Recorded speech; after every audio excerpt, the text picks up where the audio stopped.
আচ্ছা দেখো, 2024-25-এর test paper অর্থাৎ 25-এ যারা মাধ্যমিক দেবে তাদের জন্য ইংলিশ পেজ আমরা একটা সলভ করব, যেখানে তোমাদের জানাবো যে দেখো এখানে 19 পাতার সমাধান। এটা অ্যাকচুয়ালি আছে কোথায় জানো তো? এটা আছে তোমাদের এই সেটটা হচ্ছে 19 পাতার সেটটা এই বাঁকুড়া ডিস্ট্রিক্ট সেট 1। দেখো সেকশন 1 এর সেট 1, এই যে 9 পাতার যেহেতু বাংলা থাকে তার মধ্যে এটা আছে। আর এইখানে সাধারণত তোমাদের এই বাংলা ইংরাজি এক্সাম হবে নিশ্চয়ই তোমরা জানো 11ই ফেব্রুয়ারি, 10 তারিখে বাংলা হবে 11ই। তো যাই হোক, আমরা ইংরাজি একটু প্রস্তুত করে নিয়ে আমরা সমস্ত কিছু উত্তর নেব। অর্থাৎ এই যে ইংলিশ পেজটা আছে 19 পাতার, তার সব details, seen unseen, grammar, writing skill, সব কিছুর উত্তর এই ভিডিও পর্বে দেখে নেব। আমি তোমাদের সাথে আছি, তোমাদের প্রিয় নির্জন স্যার। শুধু একটা না, প্রত্যেকটা পর্ব একটু একটু করে দিতে থাকবো, সাথে থাকো উত্তর সহ সবই তোমরা পাবে। একটু দেখো দেখো এখানে যে পার্টটা দেওয়া আছে ক্যাট থেকে দেওয়া আছে, তাই এটা আমি পড়ে সময় নষ্ট করবো না, যেহেতু তোমাদের বইয়ে তোমরা বই এগুলো পড়েছো তাই পাবে। আমি আনসিনটা পড়ে দেবো, আমি উত্তর কিছু করে রেখেছি। যেমন এইখানে দেখো, এইখানে ক্যাট থেকে প্রথম প্রশ্নটা দিয়েছে 20 পাতায়। দেখো আমি একেবারে উত্তরে চলে আসছি, যেখানে বলছে, লক্ষ্য করো, যেখানে স্পষ্ট বলছে যে the guest pretends to be very much amused. এইগুলো এই এমসিকিউ গুলোর পার্টের কিন্তু উত্তর পিছনে এই প্রশ্নবিচিত্রা টেস্ট পেপারের পিছনে দেওয়া আছে, শুধু এমসিকিউ গুলো, আর বাকিগুলো সব নিজেদের করে নিতে হয়। তো যাই হোক, সেগুলো সেই হিসাবে আমি এখানে দাগ দিয়েছি। তো এটাকে দেখো, দুয়ে দাগে, the cat leaves the room when the family members have gather down. Cat leaves the room, when the family members have, যখন পরিবারের সদস্যরা সব একটা রুমেই ভিড় করে, মানে তারা বিভিন্ন বিষয় নিয়ে আলোচনা করে, তখন বিড়াল কি করে, একা একা চুপি চুপি বেরিয়ে যায়, মনে আছে না? গ্যাদার ডাউন, তাদের চারদিকে এসে জড়ো হয়, মানে তাদেরকে ঘিরে এবার তার খাবার দাবার প্রয়োজন ইত্যাদি ইত্যাদি বলতে থাকে। তো the true life of the cat begins, একটা বিড়ালের প্রকৃত জীবন মানে শুরু হয়, একটা প্রকৃত বিড়াল কি সেটা শুরু হয় আফটার টি টাইম, এই যে বলছি টি টাইমের পরে। তো এইগুলো কিন্তু তোমরা ওখানে পাবে এই প্যাসেজের মধ্যে। তো আমি জাস্ট ওটা উত্তর যেহেতু দেওয়া আছে তোমাদের এই টেস্ট পেপারের শেষে, তাই এটা নিয়ে সমালোচনা করছি না, যেগুলো মেনলি দেওয়া নেই তার উত্তরগুলো আমি বলবো details. The cat moves quietly, চুপচাপ মানে বেরিয়ে যায় ঘর থেকে, তাই না? The cat's movement is like a পান্থারের মতো এগিয়ে যায়। মনে পড়ছে এগুলো? এইখান থেকে এবার নিজেদের করতে হবে। কমপ্লিট দ্য ফলোইং সেন্টেন্স, টেক্সটটাকে নিয়ে কমপ্লিট করতে বলছে। When the family gathers round the fire, যখন পরিবারের সদস্যরা আগুনের পাশে গিয়ে বসে তখন বিড়াল কি করে? তাহলে বিয়ের দাগের এক, আরো একটা, এটা একসঙ্গে পড়ে নিয়ে ওপারে উত্তরে চলে যাব। দ্য গেস্ট, হ্যাঁ, ইন্টেন্স টু, মানে অতিথিদের ওদের কি মনে হয় বিড়াল সম্পর্কে কি। আর তিনি তো দ্য ক্যাট ট্রটস অ্যাক্রস, তো এইবার এইটাকে দেখে নাও।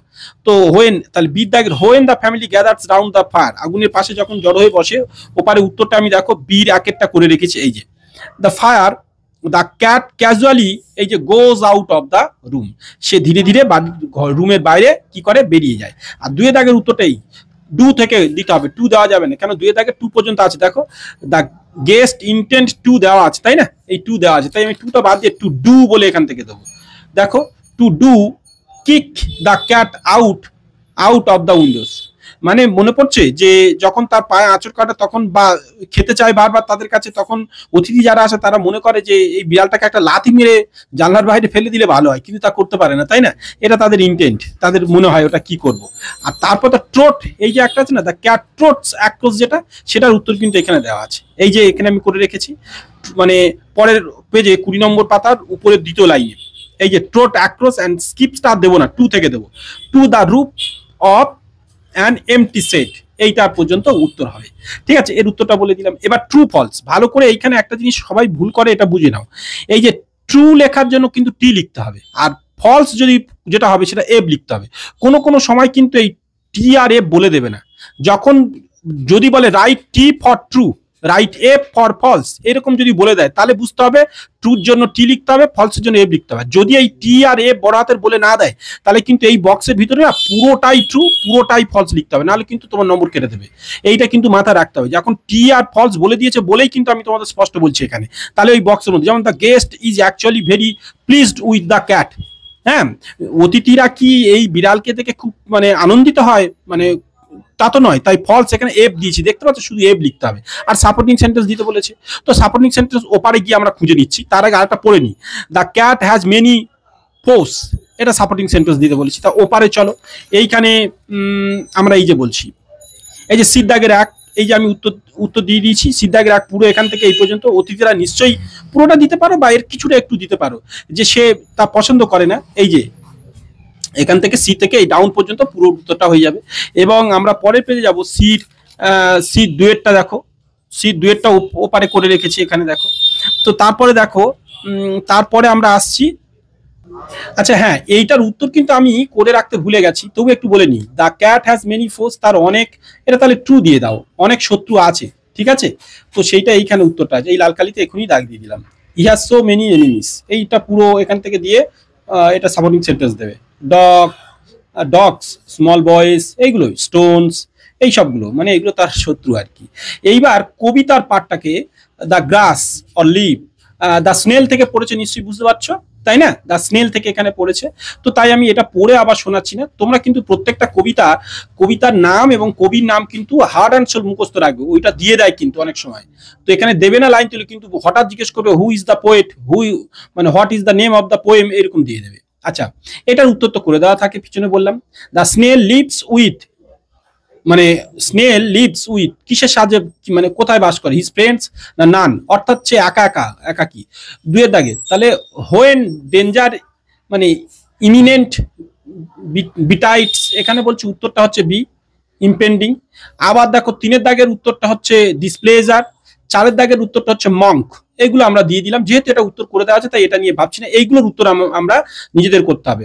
What does the snail stick itself and how, কোথায় সে চিপকে থাকে বা আটকে থাকে অ্যান্ড কিভাবে, তা উত্তরটা করে দিয়েছি। যেহেতু হোয়াট ডাজ, ভালো করে বুঝে নাও, হোয়াটটা হচ্ছে ডব্লিউএইচ ওয়ার্ড, উত্তর করার সময় আসবে না, বাদ যাবে।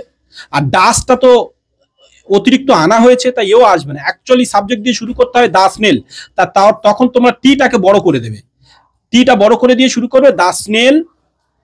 এই যে লিখেছি, স্টিক যেহেতু আছে তাই ডাজ এর ইএস যোগ হয়েছে, তাই স্টিকের সাথে স্টিক্স এস যোগ করে দেবে। The snail sticks itself on the wall without fear to fall, অর্থাৎ সে দেওয়ালে নিজেকে আটকে রেখে দেয় পড়ে যাওয়ার ভয় ছাড়া, মানে একদম সে মানে পড়ে যাওয়ার ভয় তার নেই, এই ব্যাপারটা এখানে ঘটে। এবার দেখো, when does the snail hide in his house, কখন সে তার নিজের ঘরে লুকিয়ে ফেলে নিজেকে, এখানে উত্তর দেখো এই আছে। When danger eminent বিটাইটস of Sturm or other harms beside of weather, এইটা লিখে নিতে পারো, নিয়ে তারপর বলবে দ্য স্নেল, এই যে হাইটস লিখবে, যেহেতু ডাজ আছে, হাইটস ইন হিজ হাউস, ব্যাস, বুঝতে পারছো, এই পর্যন্ত তোমার উত্তর হলো। আর এইবার তোমরা আনসিন পোর্শনে চলে আসো। আনসিনে আমি উত্তর করে রেখেছি, কিন্তু এই আনসিনটা কি দিয়েছে এইটা তোমাদের একটু বুঝতে হবে, তার মানে আমি একটু তাড়াতাড়ি তোমাদের একটু বলে ফেলি। দেখো, আমি তোমাদের এর মানেটা একটু তোমাদের বলে ফেলছি। দেখো এখানে বলছে কি, লক্ষ্য করো যে the banks of the Hooghly in Calcutta, এটা অনেক আগের কার এটা প্রকাশিত, বুঝতে পারছো, তখন কলকাতা নাম এখন হয়েছে, আগে ক্যালকাটা, হ্যাভ বিন ইরোডেড, মানে দেখো ক্ষয়প্রাপ্ত, ইন মাল্টিপল স্ট্রেচেস, অর্থাৎ এখানে বলছে যে কলকাতার হুগলির তীরে একাধিক প্রসারিত ক্ষয় হয়েছে। অ্যান্ড বলছে with the rivers making deep inroads and almost reaching the land, অর্থাৎ river making deep inroads, অর্থাৎ রাস্তার মধ্যে বড় বড় গর্ত তৈরি করে দিয়েছে নদী এসে, এবং কি করছে অলমোস্ট রিচিং দ্য ল্যান্ড, এবং এমনকি মাটি ছুঁয়ে ফেলছে, অর্থাৎ স্থলভূমির মধ্যে চলে এসেছে, নদী গভীর রাস্তা তৈরি করে প্রায় জমিতে চলে এসেছে স্থলভূমির মধ্যে। A portion of a park has been washed away, অর্থাৎ পার্কের একটা অংশ ধুয়ে মুছে নিয়ে চলে গেছে। And stretch its bank have developed cracks collapse fallen into the river, অর্থাৎ সে কি করেছে, তীরবর্তী অংশে ফাটল সৃষ্টি হয়েছে, ভেঙে পড়েছে, এবং সবটা গিয়ে কোথায় পড়েছে, নদীতে গিয়ে পড়েছে, পার্কের সবটুকু অংশ। The owner of the warehouse, অর্থাৎ এই ওয়ার হাউসের যে মালিক, ওয়ার হাউসের মালিক, অর্থাৎ তিনি কিন্তু, অর্থাৎ ওই মানে সেই মালিক স্ট্যান্ড রোডের near the Burra Bazar circular railway station said a portion of the, দেখো, embankment behind their warehouse, তাদের যে স্টোর রুম, সেই স্টোর রুমের পিছনের পর্যন্ত চলে এসছে, বাঁধ ভেঙে পুরো ফেল ইনটু দ্য রিভার, যেটা পিছনের অংশটা একটা সময় নদীতে চলে গেছে, যেটা কোন সময়, এ ফিউ ডেজ বিফোর মহালয়ার কয়েকদিন আগে। The road near Ratan Basu Ghat in Cossipore had started to, কি লেখা আছে, cave in a few months ago and when repairs by the Calcutta municipal corporation. এটা পরে কাজে লাগবে। Road of the Ratan Basu road in Cossipore had started to cave, অর্থাৎ ওই রতন বসু রোডে অর্থাৎ গুহা সৃষ্টি হয়েছে, মানে এত বড় বড় গর্ত সৃষ্টি হয়েছে কয়েক মাস আগে, সেটা কলকাতা মিউনিসিপ্যাল কর্পোরেশন একটু রিপেয়ার করেছে, এটাই বলছে। ইনঅ্যাডিকুয়েট দা, এটা আমি আর দেখতে পাচ্ছি না, হ্যাঁ, সিভিক বডি বলতে নাগরিক সংস্থা এসে wrote to the state irrigation department, তারা কিন্তু ওই নাগরিক সংস্থা, তারা ওই ইরিগেশন ডিপার্টমেন্ট, সেচ দপ্তরকে কিন্তু তারা কি করেছে, সিকিং দেয়ার হেল্প, মানে সাহায্য চেয়ে পাঠিয়েছে। এইবার বলছে রিভার সায়েন্টিস্ট ব্লেমড দ্য, দেখো, এনক্রোচমেন্ট অফ দ্য ব্যাংকস, অর্থাৎ বলছে এই যে নদীর তীর পর্যন্ত ভেঙে আসলো, এটার জন্য দায়ী করেছে with the accompanying destructions of the natural greenery, এই সবুজের ধ্বংসায়নের জন্যই কিন্তু এটা ঘটেছে তিনি বলছেন। For the increasing rate of erosion, অর্থাৎ এই যে আমাদের গাছপালা ধ্বংস করা, বা এর জন্যই কিন্তু এইটা পুরোটা প্রকৃতির মানে ধ্বংসের জন্য এটা হয়েছে তিনি বলছেন। এটা adapted from the article published in the Telegraph dated 3 November 2023, অর্থাৎ 2023-এ এটা প্রকাশিত হয়েছিল দ্য টেলিগ্রাফ পত্রিকাতে, তার থেকে এটা নেওয়া হয়েছে, এটা বলে দেওয়া হয়েছে। তো এইরকম পার্টিকুলার কোথা থেকে অ্যাডাপ্ট করা হয়েছে এটা বলে দেওয়া হয়, কখনো এখানে এটা বলে যদি না দেয়, এখানে রিপোর্টের মতো করে এখানে প্রথমে দেওয়া থাকে, এটা কিন্তু কলকাতা থেকে প্রকাশিত হয়েছে, সেটা কিন্তু ওখানে লেখা আছে কলকাতা সম্পর্কে। এইবার true false, the banks have been eroded in, কোথায়, মাল্টিপল স্ট্রেচ, এই যে এখানে বলছে এরোডেড, এই যে এখানে বলছে কত, এই যে মাল্টিপল স্ট্রেচেস, তাহলে এটা উত্তর ঠিক হলো, মানে এখানে হচ্ছে মাল্টিপল স্ট্রেচেস, বিটটা এর আই বি। এবার দুয়েরটা, a portion of the embankment behind the warehouse fell into the river before, কোথায়, মহালয়ার আগে এটা কিন্তু ধসে পড়েছে, এইটা বললো। এবার 3-এর দাগেরটা দেখো, 3-এর দাগেরটা হচ্ছে এই যে আমি উত্তর করে রেখেছি কশিপুর, ওখানে দেওয়া আছে 3-এর দাগের পার্টটা, এবং 4-এর দাগে দেখো ইনঅ্যাডিকুয়েট, আর 5-এর দাগে ইরিগেশন ডিপার্টমেন্ট, যেটা এখানে বলেছি এরটা, ঠিক আছে। এগুলো আমি জাস্ট যেহেতু উত্তর তোমাদের এইটুকু এমসিকিউ গুলো করে দেওয়া থাকে, তাই এটা শুধু বললাম।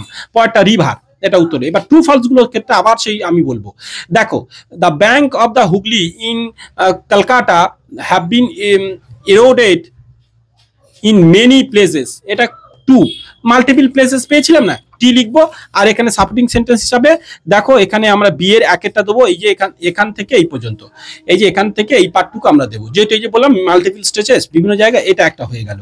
এইবার আমরা করব কি জানো, এইবার আমরা করব দুয়েরটা, the park has not been affected, পার্কের কোনো প্রভাব পড়েনি, মানে ক্ষতিগ্রস্ত হয়নি, এটা বলবো ফলস। দুয়েরটা বলছি কেন, পার্ক অলরেডি ক্ষতিগ্রস্ত হয়েছে, a portion of park has been washed away বলে দিয়েছে না, এইটুকু দিলেই হয়ে যাবে, এটা হচ্ছে সাপোর্টিং সেন্টেন্স। তো তারপরটা লক্ষ্য করো, এবং তারপরে আমরা এখন আসছি যে তারপর 3-এরটা, the civic body wrote to the state pisciculture department seeking their helps. তো এটা পিসিকালচার তো হবে না, মানে মৎস্য চাষ সম্পর্কিত যে বিজ্ঞান তাকে বলা হচ্ছে, এটা আমরা ফলস দেবো। এটা কিন্তু আমরা কিসে বলেছিলাম মনে আছে, এইখানে কোথায় লেখা ছিল, শেষ লাইনটা বলা ছিল না, এইখানে যে এই যে বলেছিল না, ওই এই সিভিক বডি লিখেছিল যে ইরিগেশন ডিপার্টমেন্ট, অর্থাৎ সেচ দপ্তরকে লিখেছিল, তা ওটা ফলস দিয়ে এটাই সাপোর্টিং সেন্টেন্স দিয়ে দেবো। তো চলো এবার তারপরটা আমরা এখানে আসছি, প্রশ্ন, what is the full form of CMC, তাহলে উত্তর লিখবো টিটা বড় হাতে দিয়ে, the full form of CMC is বলে এখানে দিয়ে দেবো, এই যে ক্যালকাটা মিউনিসিপ্যাল কর্পোরেশন, এইটা পুরো দিয়ে দেবো, ব্যাস ওইটা হয়ে গেল। তারপরে পার্টটা হচ্ছে what is the cause of erosion according to the river scientist, তাদের মতে নদী ধেয়ে আসার কারণ কি, এই তো আমরা এপারে বলেছিলাম নদী ধেয়ে আসার কারণ এই যে পুরো এই জিনিসটা পুরোটা তোমরা দিয়ে দিতে পারো, কোনো ক্ষতি নেই এখানে, এই পুরোটা এটা দিতে পারো। আচ্ছা, এইবার আমরা সি এর 3টা অলরেডি অ্যাডাপ্টেড কোথা থেকে, এখান থেকে এইটুকু লিখবো, মানে বলবে এটা কোথা থেকে নেওয়া হয়েছে, এটা আগে দেখে নিলাম, এখান থেকে এইটুকু, আর ওটাই আসবো না। এই যে এখান থেকে সিটটা দেখো, এই যে প্যাসেজটা, where from has the passage been adapted, কোথা থেকে নেওয়া হয়েছিল সেইটা আমরা দিলাম। What did the owner of the warehouse হ্যাঁ, সে ওয়ার হাউসের মালিক তিনি কি বলেছেন, তাই না? ওয়ার হাউসের মালিক তিনি কি বলছিলেন, যে দেখো ওয়ার হাউসের মালিক এই যে উনার, এখান থেকে বললাম, এখান থেকে আমরা পুরো এখান থেকে দেওয়া শুরু করব, পুরো এই পর্যন্ত আমরা এটা দিয়ে দিতে পারবো। তাহলে তিনি যেটা বলেছেন, রিপোর্টটা যেটা দিয়েছেন এইটা আমরা দিলাম।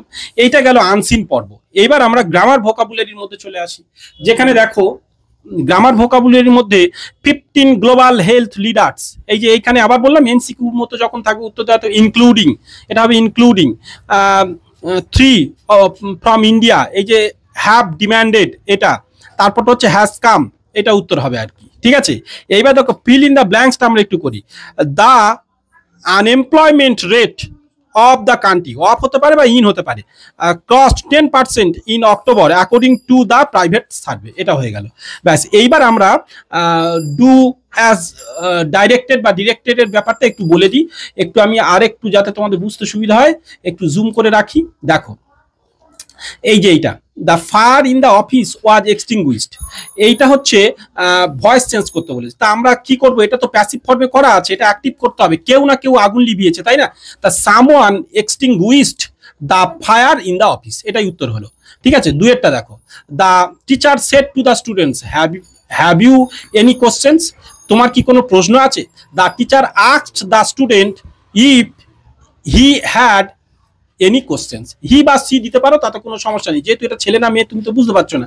এই যে the teacher asks the student if he had any question, ঠিক আছে। এবার কোশ্চেন্স যদি থাকতো তাহলে কোশ্চেন্স তো এখানে থাকবে না, তো যাই হোক তাহলে ওটা দিতে হতো, আর ওই হি বা সি দিতে পারো, ওতে কোনো সমস্যা নেই। এবার দেখো, the Ganga is the longest river in India, ইন্ডিয়াতে গঙ্গাই সব থেকে বড় নদী, এটা এখন পজিটিভ ডিগ্রি করতে বলেছে। No other river in India as is as long as the Ganga, এইটা উত্তর হয়ে গেল।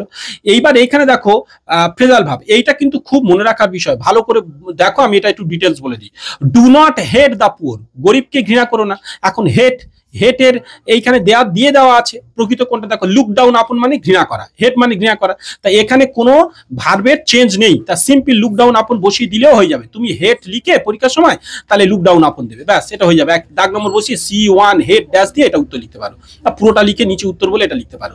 কিন্তু এই যাবো, তা পুলিশ ইজ ইনভেস্টিগেটিং মানে তদন্ত করা, লুক ইনটু, তাহলে ইনভেস্টিগেটিং আইএনজি যোগ করা আছে, তো এই জন্য লুকটা হয়ে যাবে, কিন্তু লুকিং ইনটু, এই লুকিং ইনটুটা দিতে হবে, নাহলে কিন্তু তোমার কেটে দেবে, এটা নম্বর দেবে না, তুমি ঠিক বসিয়ে এলো নম্বর দেবে না। আবার দেখো রিজেম্বলস, সাদৃশ্য, রিনা রিজেম্বলস আর ফাদার, তার বাবার সঙ্গে মিল, মানে বাবার মতোই দেখতে। রিজেম্বলস ইএস মানে এস যোগ করা, তাহলে টেক আফটার, টেক আফটার হয়ে যাবে টেক্স, এসটা যোগ করে দিতে হবে, টেক্স আফটার, তবে কিন্তু ফুল নম্বর পাবে। তো এইভাবে ওটা তোমাদের দিতে হবে। আর এইগুলো হচ্ছে তোমার এই যে 8 নম্বরটা পড়ে না, এক একটা 2 নম্বর, এটা ওই আনসিন যেটা বললাম তার থেকে নিয়ারেস্ট মিনিং বা সিনোনিম এগুলো দিতে হয়। ওয়ারিং অ্যাওয়ে, ইরোশন যেটা বলে, insufficient, inadequate, storage, warehouse, storage room বললাম না, গুদাম ঘর যেগুলো এরকম। আর এই দেখো ইনটিউশন যেটা আছে এখানে লক্ষ্য করো, এই যে আমি বসিয়ে দিচ্ছি এনরিচমেন্ট, যেটা লিখে দেওয়া আছে। তো যাই হোক, এত তাড়াতাড়ি লিখেছি কিছু কিছু। এইবার দেখো এইখানে দেখো, students of the following flow chart, এই সরি হ্যাঁ studies the following flow chart, এইখানে কিন্তু বলেছে এই স্কুল ম্যাগাজিন পাবলিশড, যেটা how A school magazine published, এই বিষয়ে একটা ফ্লো চার্ট মানে প্রিপারেশন করতে বলেছে, স্কুল ম্যাগাজিন প্রকাশিত, এইটা কিন্তু তোমাদের জন্য এবছর খুব ইম্পর্টেন্ট। তাই এইটা আমি বলবো কিনা, তোমরা এটা ভালো করে প্র্যাকটিস করে যাও। পরের অংশটুকু আমি একটু দেখাই, এইটাকে দেখো 23 পাতায় চলে এলাম। এইবার আমি এর উত্তরগুলো কিন্তু আমি করে রেখেছি, এবং করে রেখে আমি আমার আদার্স মোবাইলে সেন্ড করে দিয়েছিলাম, যাতে তোমাদের দেখাতে পারি। আমার নোটপ্যাডে এগুলো সাজিয়ে রেখেছি।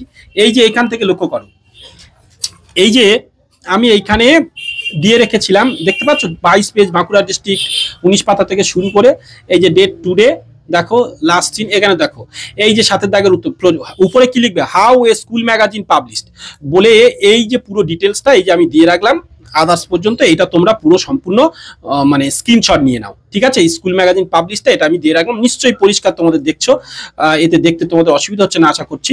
তো চলো, এইটা তোমরা নিশ্চয়ই দেখতে পাচ্ছ আশা করছি, দেখো। তো চলো, তো আর একবার দেখিয়ে দিই, যাদের অসুবিধা হলো এটা স্ক্রিনশট নাও, ঠিক আছে। এটার এর উত্তর কিন্তু স্কুল ম্যাগাজিন। এইবার আমরা আসবো তারপরে, এইবার বলছে 8এরটা, ডেভেলপ দেখো, develop the following points into story within 100 words, give the suitable title. একটা গল্প দিয়েছে এবং উপযুক্ত শিরোনাম দিতে বলেছে। তো 8টা এর উত্তর আমরা করে রেখেছি। এই যে এখানে দেখো, এই যে 8টা এর উত্তর কিন্তু আমরা করে রেখেছি। 8টা দেখো, এই যে 100 ওয়ার্ডের এইটা দেওয়া ছিল আউটলাইন। এখান থেকে শুরু করবো, এই লয়াল হর্স, এখান থেকে তার উত্তরটা, এখান থেকে তোমরা স্ক্রিনশট নাও যতটা হয়। তো আমি একটু দূরে রাখছি যতটা হয়, দ্যাট পর্যন্ত। ঠিক আছে, এই পর্যন্তই কিন্তু উত্তর। ওয়ান্স হেডিংটা আসছে না, ঠিক আছে। তো দেখো, তো এই যে এবার পুরোটা আসছে আশা করছি, যেহেতু আমার রিং লাইটের আলোটা এর মধ্যে পড়ছে, একটু সমস্যা হচ্ছে। হয়ে গেল, ঠিক আছে। তো এইটা হচ্ছে লয়াল হর্স, আর নিচে হচ্ছে মোরাল, এটা তোমরা দেখে নাও। এবার তারপরটায় আসো। তারপরটা আমরা করব কি, এখানে দেখো রিপোর্ট লিখতে বলেছে একটা, ওই সাউথ বেঙ্গল এরিয়াসে ওয়াইড, মানে এখানে বলেছে সেভার ফ্লড, বন্যার যেটা হয়ে যাওয়ার, সেটা নিয়ে একটা পড়েছে, সেটার উত্তরটা আমরা করে রেখেছি। এইখানে দেখো, তোমরা এখানে লক্ষ্য করো, এই যে হেডিংটা দেওয়া, তার সাথে সাথে এই পুরোটা এখানে লিখে দেওয়া আছে। ঠিক আছে, চলো এইগুলো তোমরা কপি করে নিতে পারো, স্ক্রিনশট নিয়ে তোমরা নিজেরা এগুলো প্র্যাকটিস করতে পারো। দেখতে থাকো। তো এই হলো প্রথম সেট, আর অন্যান্য সেট অবশ্যই নিয়ে আসবো, সাথে থাকো, সাবস্ক্রাইব করে অবশ্যই।